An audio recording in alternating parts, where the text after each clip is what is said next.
नेपाल भारत के बीच तेजी से बनेगा रामायण सर्किट। पीएम मोदी ने कहा कि रिश्ते हिट से सुपरहिट बनाएंगे। प्रचंड बोले कि सीमा विवाद बातचीत से सुलझाएंगे। भारत और नेपाल के बीच प्रस्तावित रामायण सर्किट के काम में तेजी लाई जाएगी। भारत पहुंचे नेपाल के प्रधानमंत्री पुष्प कमल दहल प्रचंड और पीएम नरेंद्र मोदी से मुलाकात में ये फैसला हुआ।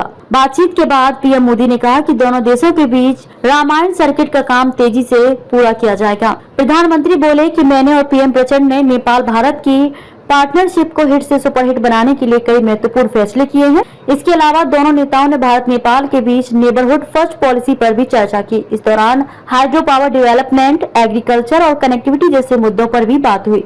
प्रेस कॉन्फ्रेंस में नेपाल के पीएम प्रचंड ने कहा कि मेरी मोदी जी से सीमा विवाद को लेकर भी चर्चा हुई। मैं उनसे अपील करता हूं कि इस मामले को द्विपक्षीय बातचीत के जरिए सुलझाया जाए। वहीं पीएम प्रचंड ने प्रधानमंत्री मोदी को नेपाल आने का न्योता दिया। दोनों नेताओं के बीच हैदराबाद हाउस में बैठक हुई थी। नेपाल के लोगों के लिए नए रेल रूट्स शुरू होंगे। पीएम मोदी ने कहा कि मैंने 2014 में नेपाल की पहली यात्रा की थी। तब मैंने एक HIT यानी हिट फॉर्मूला दिया था। इसमें हाईवे, आईवे और ट्रांसवे शामिल थे। मैंने कहा था कि हमारे बॉर्डर दोनों देशों के रिश्तों में बैरियर नहीं बननी चाहिए। आज मैं कह सकता हूं कि हमारे संबंध हिट हैं। नेपाल के लोगों के लिए नए रेल रूट शुरू किए जाएंगे। इसके अलावा वहाँ के रेल कर्मियों को ट्रेनिंग भी दी जाएगी।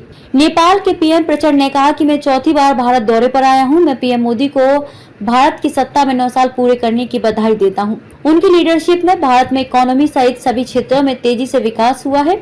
आज भारत और नेपाल के बीच संबंधों को आगे बढ़ाने के लिए कई महत्वपूर्ण समझौते हुए हैं। बतौर प्रधानमंत्री प्रचंड का चौथा भारत दौरा। इससे पहले गुरुवार को पीएम प्रचंड ने राजघाट पहुंचकर महात्मा गांधी को श्रद्धांजलि दी थी। प्रचंड दोपहर बाद राष्ट्रपति द्रौपदी मुर्मू और उपराष्ट्रपति जगदीप धनखड़ से भी मुलाकात करेंगे। नेपाल के प्रधानमंत्री के तौर पर प्रचंड का ये चौथा भारत दौरा है। बुधवार को वो दोपहर करीब 3 बजे भारत पहुंचे थे। भारत की संस्कृति राज्य मंत्री मीनाक्षी लेखी ने उनका स्वागत किया था। प्रचंड नई दिल्ली में नेपाल भारत बिजनेस समिट को भी संबोधित करेंगे।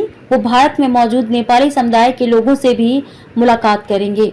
दौरे के आखिरी दिन इंदौर जाएंगे नेपाल के पीएम। इसके बाद 3 जून को वो एक कार्यक्रम के लिए इंदौर जाएंगे। इसके बाद नेपाली पीएम के महाकाल की नगरी उज्जैन जाने की भी संभावना है।